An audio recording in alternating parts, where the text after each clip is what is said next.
La mística alemana Teresa Neumann nació el 19 de abril de 1898. Fue la mayor de 10 hermanas. Había sido elegida como víctima. Aquel cuerpo estaba destinado a recibir los estigmas del Señor, y así, en 1926, durante la misa del día correspondiente a la víspera del primer domingo de Cuaresma, se sintió indispuesta y abandonó la iglesia precipitadamente para meterse en cama. En la Semana Santa, los padecimientos se le recrudecieron. Escuchemos a la propia Teresa relatando el proceso de su estigmatización.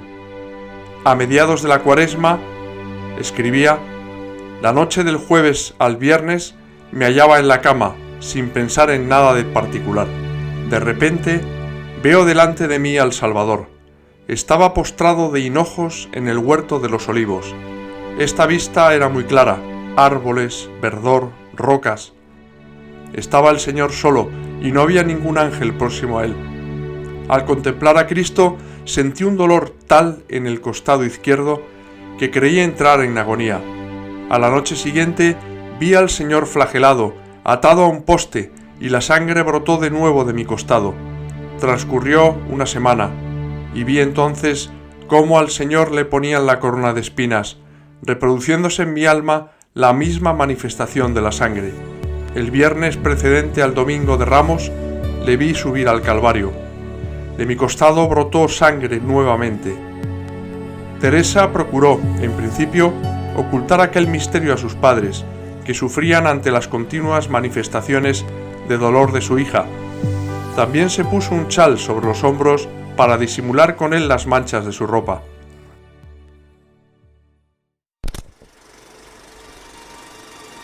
Según se desprende del informe médico, las llagas al principio eran menos profundas.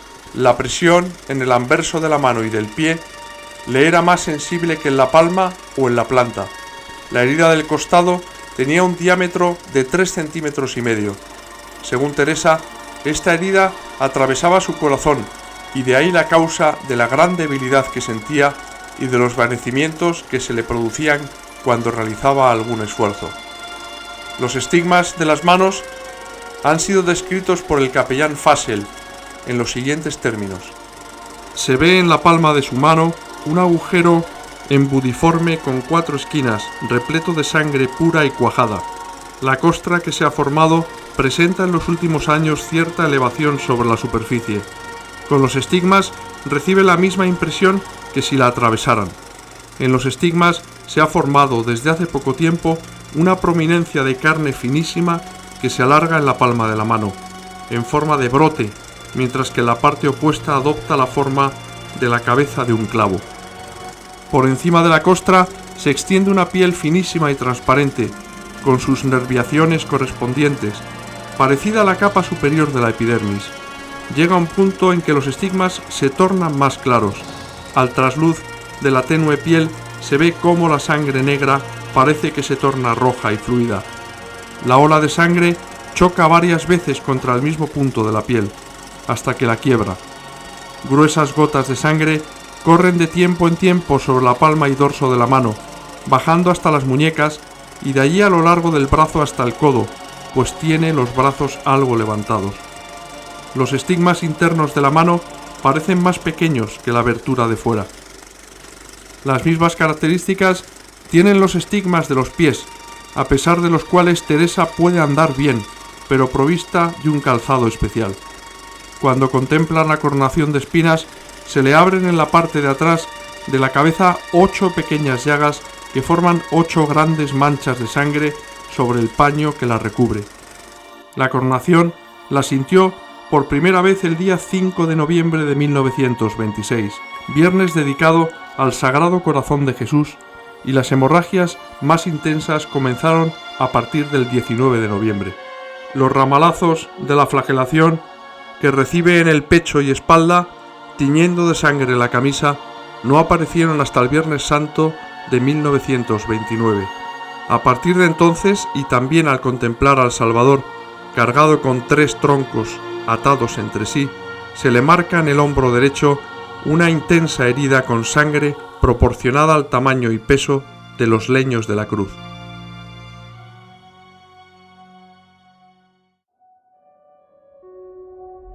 Las primeras señales del prodigio en el Padre Pío aparecieron a finales de 1910, a la edad de 23 años. Lo sabemos por una carta a su entonces director espiritual, el Padre Benedetto, datada el 8 de septiembre del año siguiente. Pero los estigmas no se hicieron visibles hasta 8 años después, desde la tarde del 5 de agosto de 1918. Solo la obediencia debida a su director le hizo revelar finalmente al Padre Pío el fenómeno que tanto le avergonzaba, por considerarse indigno de llevar las mismas heridas que Jesucristo. En cuanto trascendió el secreto del rey, como él lo denominaba, sus enemigos se apresuraron a calumniarle, aduciendo que los falsos estigmas eran producto de la histeria del fraile, cuando no fruto de la sugestión e incluso de la autolesión, unidas al fanatismo, el desequilibrio mental o la mala fe. Para enturbiar la verdad, el padre Agostino Gemelli arrojó sus propias cartas marcadas al cesto del oprobio. Curiosamente, Gemelli pertenecía a la orden de hermanos menores franciscanos y unía a su condición de médico las de rector de la Universidad Católica de Milán, consejero del Santo Oficio y amigo personal del Papa Pío XI.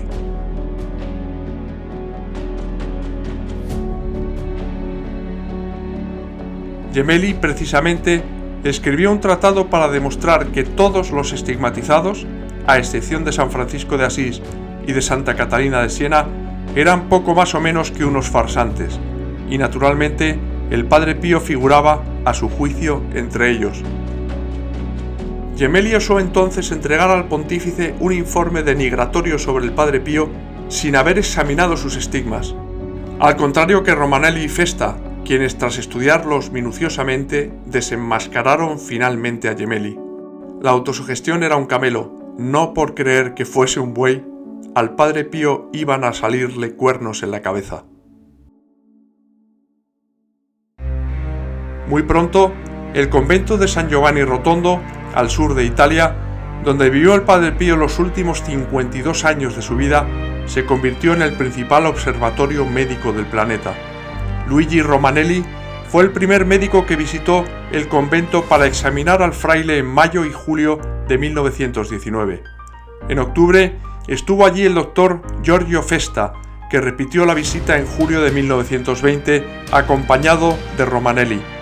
Precisamente este último, director del Hospital Civil de Barletta, describía con gran precisión visual los estigmas en las manos del Padre Pío.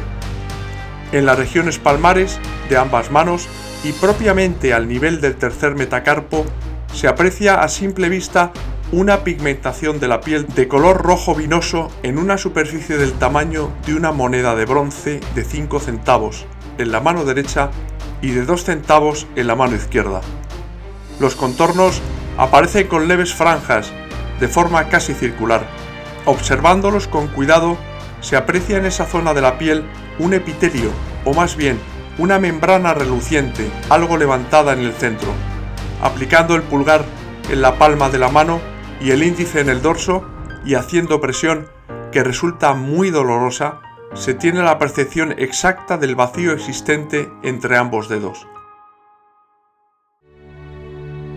Respecto a las heridas en los pies, Romanelli anotaba en su informe: sobre el dorso de ambos pies se advierte una zona circular del tamaño de una moneda de 5 centavos, recubierta también de una membrana de color rojo vivo. Tras palparla, se comprueba que la membrana es también elástica y permite apreciar el vacío subyacente. En las regiones plantares se perciben idénticas zonas y características. Comprimiéndolas al mismo tiempo, ya sea en la región dorsal o plantar, se aprecia el vacío existente, así como el pie perforado. Tras detallar también la llaga del costado, Luigi Romanelli concluye rotundo su informe. Se excluye que la etiología de las lesiones del Padre Pío sea de origen natural, sino que el agente productor debiera buscarse, sin temor a equivocarnos, en lo sobrenatural, ya que el hecho constituye por sí mismo un fenómeno inexplicable solo desde la ciencia humana. A idéntica conclusión llegó el doctor Giorgio Festa, lo mismo que su homólogo Andrea Cardona, quien en 1968, tras reconocer al Padre Pío, manifestó: en ambas manos he hallado orificios del diámetro aproximado de 1,5 centímetros, respectivamente, que atravesaban las palmas de un lado a otro, filtrándose por ellos la luz. Con la presión, las yemas de mis dedos índice y pulgar se tocaban. Resulta imposible explicar así fenómenos sobrenaturales a la exclusiva luz de la ciencia, igual que sucedía con otros carismas con los que Jesús adornó al Padre Pío: bilocación, introspección de conciencias o profecía. En el proceso de canonización se amontonan centenares de testimonios documentados que dan hoy fe de todos y cada uno de ellos.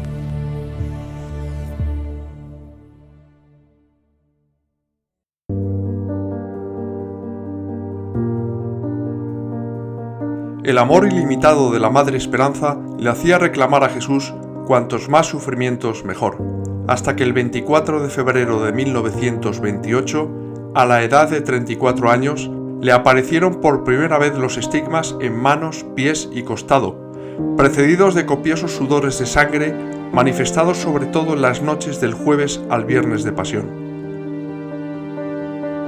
En el desconocido diario del padre Mario Gialetti se incluye otra reveladora anotación. Nos indica así Gialetti: la Madre Esperanza había recibido los estigmas unos años antes de fundar la Congregación de las Esclavas del Amor Misericordioso. Sintió un fuerte dolor en los pies, las manos y el costado. Como no resistía al sufrimiento, intentó meter los pies en agua caliente, pero al contacto con esta, las heridas se le abrieron y salió disparado un chorro de sangre. Durante casi 2 años, la madre tuvo que llevar mitones en las manos, hasta que obtuvo del Señor la gracia de que dichas heridas, aun conservando todo su dolor, se cerraran a la vista para permitirle trabajar y no atraer la atención de la gente. El primer documento que alude a la aparición de los estigmas del Señor en el cuerpo de la Madre Esperanza es una carta de la Madre Patrocinio de Santo Tomás Pérez, general de las Claretianas, al padre Felipe Maroto Martín, procurador general de la misma orden. Fechada el 4 de abril de 1928, dice así: querría indicarle, escribía la Madre Patrocinio al padre Maroto, sobre nuestra hermana la Madre Esperanza. Supongo que el padre Jacinto Blanc ya le habrá contado algo sobre ella, y quizás algún otro también. De un tiempo a esta parte, parece que el Señor la conduce por caminos ciertamente muy extraordinarios. Ha habido una temporada en la que el demonio la atormentaba de modo atroz, propinándole unas palizas que a veces le dejaban medio muerta, como atestigua la madre Ana María Rue. Después, parece que esto se acabó, pero la mayor parte de las semanas, en la noche del jueves al viernes, le brota un sudor de sangre muy abundante, que en ocasiones la ha dejado tan desfallecida que ha debido guardar cama durante varios días seguidos. Y ahora, desde el primer viernes de Cuaresma, le han aparecido en los pies los estigmas, justamente como los pintan en algunos santos. Se conservan siempre como llagas frescas y a veces pierden mucha sangre. El propio doctor Tommaso Baccarelli nos proporciona su imprescindible testimonio sobre los estigmas observados en la paciente. Yo sabía, atestigua el médico, por los comentarios que circulaban ya entonces, que la Madre Esperanza tenía los estigmas. De hecho, al margen de mi profesión, la había visto alguna vez con las vendas que cubrían el dorso y la palma de sus manos. Más tarde, como médico suyo, tuve oportunidad de examinarla más de cerca y percibí que al cogerla de las manos se palpaba en ellas una hipertermia excesiva. Llegué a pensar, al principio, que la madre tenía más de 40 grados de fiebre y mandé que controlasen su temperatura corporal, pero luego comprobé que esta era completamente normal. Al ver mi sorpresa, la hermana que la cuidaba me advirtió que no debía hacer caso de mi primera impresión, pues esa temperatura de las manos era habitual en ella. He examinado muchas veces las manos de la madre y no he hallado jamás discontinuidad de los estratos epiteliales, pero siempre he percibido, además de una temperatura excesiva, un color rojo cianótico, tanto en el dorso como en la palma. He de advertir que ese tono rojo cianótico no era siempre uniforme, sino que unos días era más encendido y en otros más apagado. La piel, aunque no estaba dañada, aparecía muy sutil a simple vista, como si fuera un velo y la paciente hubiese sufrido quemaduras poco antes. La madre sentía, sobre todo cuando se acentuaban esos signos, un dolor agudo en las manos y manifestaba su deseo de que se las vendasen, pero ya no sé si lo pedía para esconderlas o para mitigar el dolor. El doctor Vaccarelli daba a entender así que los estigmas, como tales, no eran del todo visibles exteriormente. De hecho, como él mismo advertía, a veces las señales rojas en ambas manos eran más tenues que otras.